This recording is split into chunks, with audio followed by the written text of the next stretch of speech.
모스크바는 세계에서 가장 비싼 방어 시스템을 가지고 있지만 5월 17일 새벽에는 그 방어가 아무 소용이 없었습니다. 1000대가 넘는 우크라이나 드론이 거의 24시간 동안 러시아 수도의 하늘을 가로지렀습니다.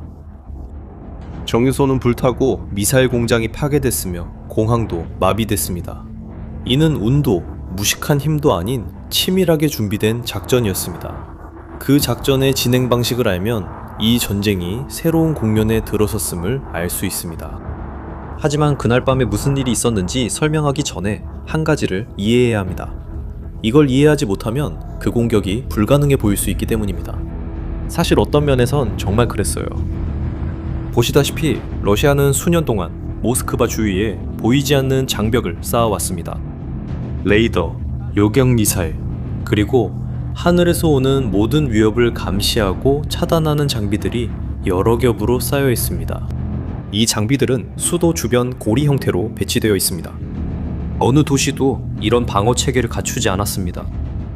푸틴은 어떤 드론도, 어떤 미사일도, 어떤 공중 위협도 크렘린궁에 접근하지 못하도록 수십억을 투자했습니다. 러시아 정부의 공전, 푸틴 권력의 심장부입니다.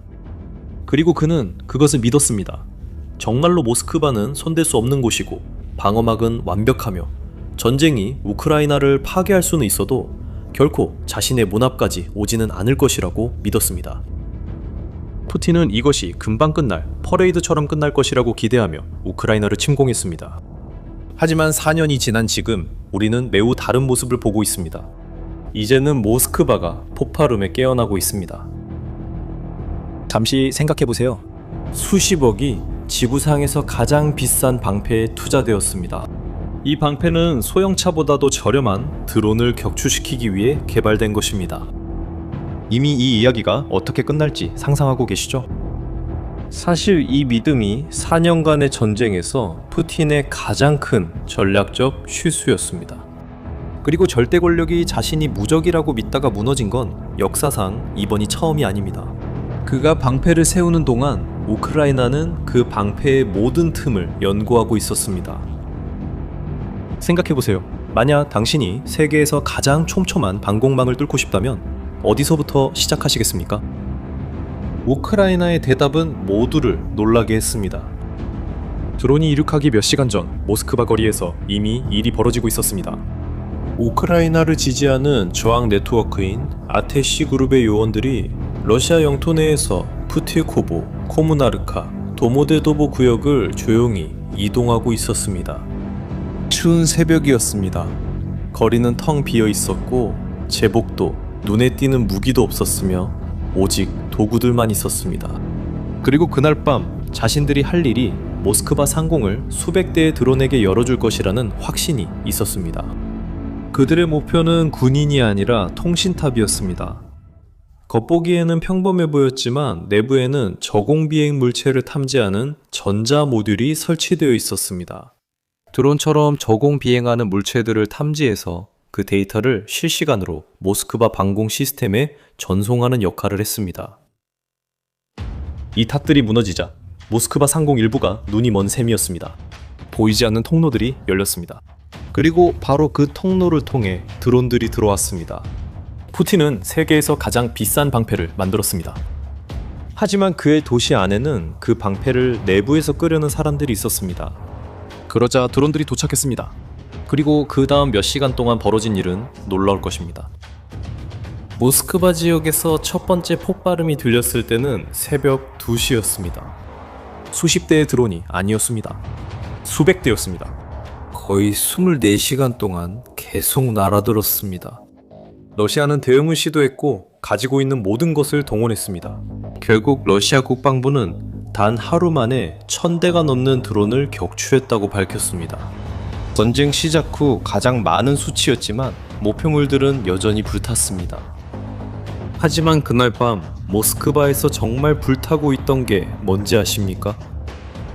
이 질문에 대한 답은 또 다른 훨씬 더 큰 질문에 대한 답이기도 합니다. 러시아가 아직도 이 전쟁을 계속할 수 있을까요? 공격 이후 한 가지는 매우 분명해졌습니다. 러시아와 달리 우크라이나는 민간인을 공포에 떨게 하려고 그곳에 간 것이 아닙니다. 러시아 전쟁을 만들어내는 공장을 하나하나 분해하는 것이었습니다. 첫 번째 목표는 엘마 젤레노그라드 산업단지였습니다. 모스크바 중심에서 30km 조금 넘는 거리에 있습니다. 러시아 무기의 두뇌를 만드는 데에 전념하는 전체 동네를 상상해보세요. 하나의 단지 안에 150개가 넘는 기업들이 센서, 광학 시스템, 정밀기기를 생산하고 있습니다. 우크라이나 도시 위로 떨어지는 미사일 안에 들어가는 부품들입니다. 그 새벽, 주황색 불길이 젤레노그라드의 어두운 하늘을 밝혔습니다. 그리고 검은 연기 기둥이 건물 위로 솟아올랐습니다. 단지가 불탔습니다. 곧이어 앙스트렘 회사가 공격을 받았습니다. 이 회사는 마이크로 프로세서와 반도체를 생산합니다. 이 부품들이 없으면 러시아의 정밀 미사일은 작동하지 않습니다. 우크라이나 보안국에게 앙스트렘을 파괴하는 것은 우크라이나 민간인을 죽이는 미사일의 생산 라인을 파괴하는 것과 같습니다. 칩이 없으면 미사일도 없습니다. 미사일이 없으면 러시아의 공격 능력은 줄어들기 시작합니다. 연쇄 효과를 생각해보세요. 칩이 없으면 미사일 공장이 멈춥니다. 미사일이 없으면 비행기는 공격하지 못합니다. 공습이 없으면 우크라이나 압박이 줄어듭니다. 모스크바에 있는 마이크로칩 공장을 파괴하면 몇 주 후 우크라이나 도시들에 떨어지는 것에 직접적인 영향을 미칩니다. 하지만 우크라이나는 아직 끝나지 않았습니다. 두브나에서는 라두가 미사일 개발 센터가 이번 작전의 목표로 보고되었습니다. 이곳은 러시아 엔지니어들이 순항 미사일을 설계하는 곳입니다. 며칠 전 우크라이나의 주거 건물에 발사된 바로 그 미사일들입니다. 이것이 확인된다면 우크라이나는 단순히 미사일만 공격한 것이 아니라 그것을 만드는 두뇌까지 공격한 셈입니다. 그리고 다음은 석유였습니다. 모스크바 정유소는 러시아에서 10손가락 안에 드는 대형 정유소로 수도권 전체 연료의 40%를 담당하고 있는데 이곳이 공격을 받았습니다. 주민들이 밖에서 촬영했어요. 불길이 담장 위로 치솟았습니다. 검고 짙은 연기가 피어올랐습니다. 불길이 지평선까지 번지며 한밤중에 모스크바의 하늘이 주황색과 회색으로 물들었습니다. 전선과 수출 터미널 모두에 연료를 공급하는 솔네치노고르스크 연료 충전소도 파괴되었습니다. 모스크바의 불길은 상징적인 것이 아니라 정밀 타격의 결과였습니다. 4년 동안 이 소리에 깨어난 것은 우크라이나 사람들이었습니다. 이제는 모스크바 시민들은 처음으로 두려움에 하늘을 올려다보는 것이 무엇을 의미하는지 이해하게 되었습니다. 그리고 혼란은 정유소에만 그치지 않았습니다.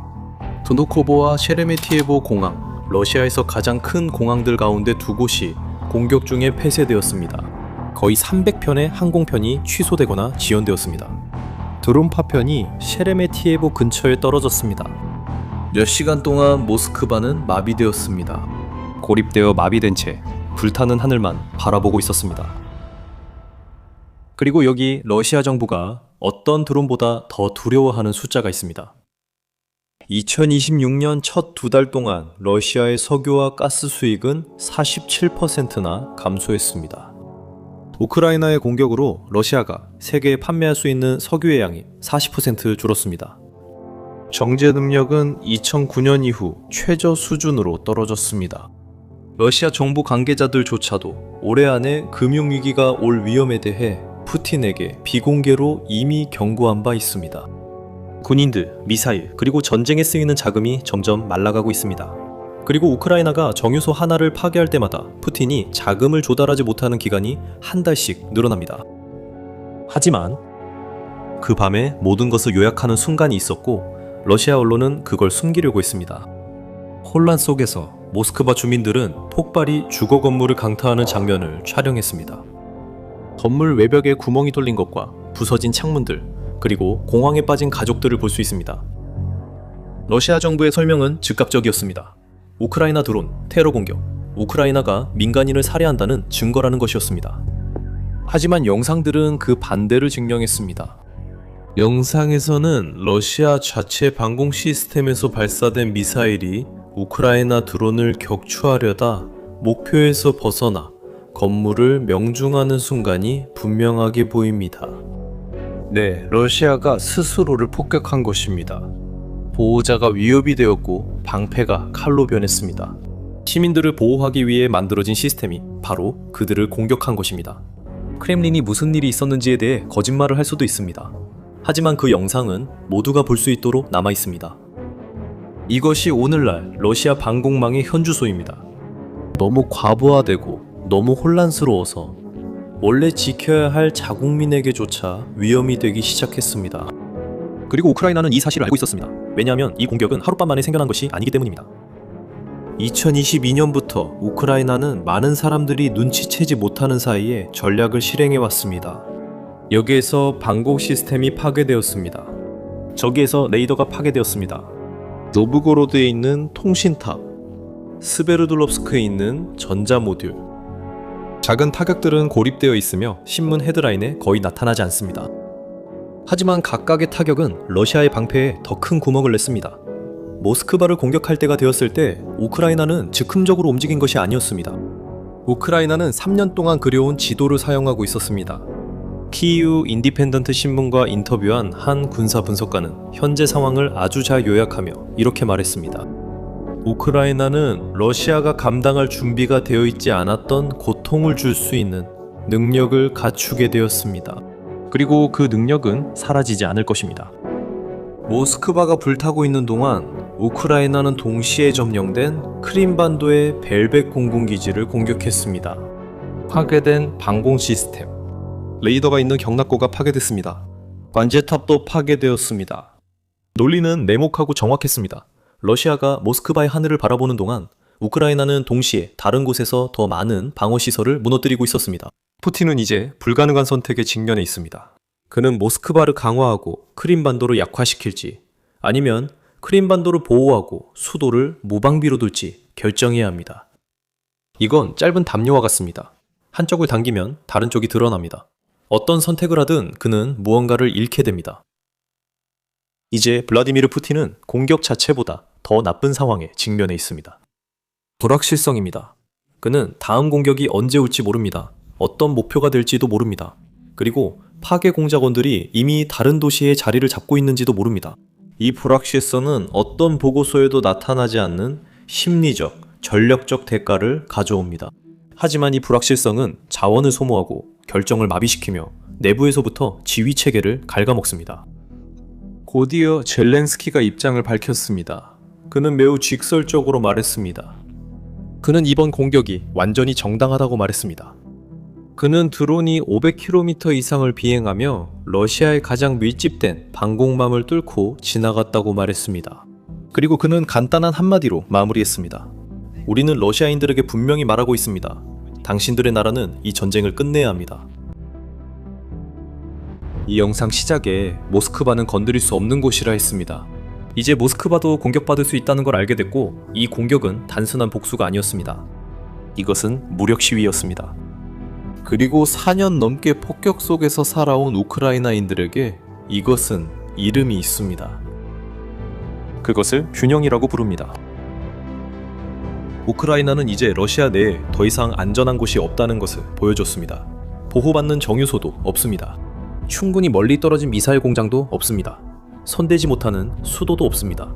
이 모든 걸 대중차보다 저렴한 드론으로 했습니다. 4년 전 애는 없던 공장에서 생산된 제품들입니다. 이것이 지금의 전쟁입니다. 이제 우크라이나 동부 참호전만이 아닙니다. 이제는 누가 더 오래 버티느냐의 싸움입니다. 그리고 분쟁이 시작된 이후 처음으로 바람의 방향이 바뀌고 있습니다.